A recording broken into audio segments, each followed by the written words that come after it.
নৱবৰ্ষৰ প্ৰাক্ষণত সাৰথী শান্তি নিবাসৰ প্ৰশংসনীয় পদক্ষেপ। ইংৰাজী নৱবৰ্ষক আদৰিবলৈ আনন্দত মতলীয়া দেশ তথা ৰাজ্যবাসী।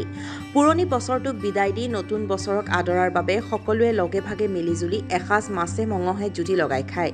এই উদ্দেশ্য আগত ৰাখি সাৰথী শান্তি নিবাসে ৰঙিয়াৰ পদপথত বসবাস কৰি অহা নিঃসহায় লোকসকলৰ বাবে দাঙি ধৰিলে এক ব্যতিক্ৰমী পদক্ষেপ।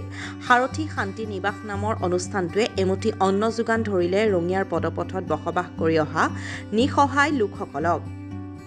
ৰঙিয়াৰ বুকুত 2023 বৰ্ষত গঢ় লৈ উঠা সাৰথী শান্তি নিবাস নামৰ অনুষ্ঠানটোৱে গৰাকীবিহীন লোকসকলৰ সাৰথী হিচাপে থিয় দিছে ৰাজ্যৰ বুকুত। সাৰথী শান্তি নিবাস নামৰ অনুষ্ঠানটোৱে এই নিঃসহায় লোকসকলে যাতে বছৰৰ শেষ দিনটোত এমুঠি আনন্দ উল্লাসেৰে খাব পাৰে সেই উদ্দেশ্য আগত ৰাখি ৰঙিয়া নগৰৰ পদপথত বসবাস কৰি অহা কেইবাগৰাকীও নিঃসহায় লোকক এমুঠি অন্ন যোগান ধৰে।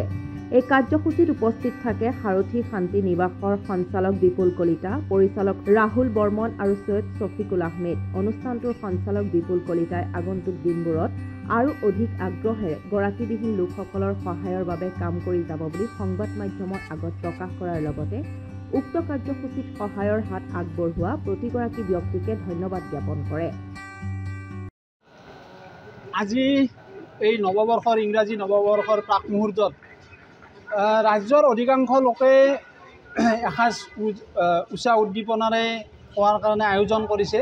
সেই উদ্দেশ্যে আমি সাৰথী শান্তি নিবাসৰ তৰফৰ পৰা ৰঙিয়াবাসী ৰাইজৰ সহযোগত ৰঙিয়া নগৰত যিখিনি গৰাকীবিহীন লোক পদপথত আছে তেখেতসকলৰ কাৰণে আমি আজি এসাঁজৰ আয়োজন কৰিছোঁ। আৰু এই আয়োজন কাৰ্যসূচীত মোৰ লগত সহযোগিতা কৰিছে আমাৰ সাৰথী শান্তি নিবাসৰ ৰিংকু আহমেদ, লগতে মোৰ লগত আছে ৰাহুল বৰ্মন। আমি ৰঙিয়াবাসী ৰাইজে আমাক যি সহযোগিতা কৰিলে তাৰ বাবে প্ৰত্যেকগৰাকী ব্যক্তিকে আমি সাদৰে ধন্যবাদ জনাইছোঁ। লগতে অনাগত দিনত যাতে ৰঙিয়াবাসী ৰাইজৰ সহায়ত আমি এনেকুৱা ধৰণৰ কাম কৰিব পাৰোঁ তাৰ বাবে আশা ৰাখিলোঁ। নৱবৰ্ষৰ পাক মুহূৰ্তত, ইংৰাজী নৱবৰ্ষৰ পাক মুহূৰ্তত আমি সকলো মানুহে মাছে মঙহে এসাঁজ লগে ভাগে খাওঁ, কিন্তু পদপথত থকা লোকসকলৰ বাবে আমি কোনোৱে নাভাবোৱে পাৰোঁ।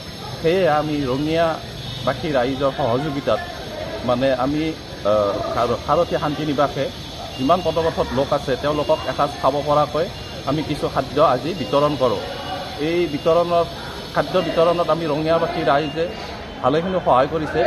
আগলৈকেও তেওঁলোকে আমাক সহায় কৰিব বুলি আমি আশা ৰাখিলোঁ আৰু ইয়াতকৈও আমি ভাল কাম কৰিব পাৰোঁ তাৰ বাবে ৰঙিয়াবাসী ৰাইজে যেন আমাক আশীৰ্বাদ কৰে, সহায় সহযোগিতা কৰে। এই কাৰ্যসূচীত মোৰ লগত ভাগ লয় আমাৰ বিপুল কলিতাদেৱ, দুদুল বৰ্মন আৰু মইনুল হক ডাঙৰীয়াই। তেওঁলোকে আমাৰ লগত সহযোগিতা কৰি আমি একেলগে গোটেইখিনি কাম কৰোঁ। ৰঙিয়াৰ পৰা হেমেন কলিতা ৰিপৰ্ট, খবৰ লাইভ।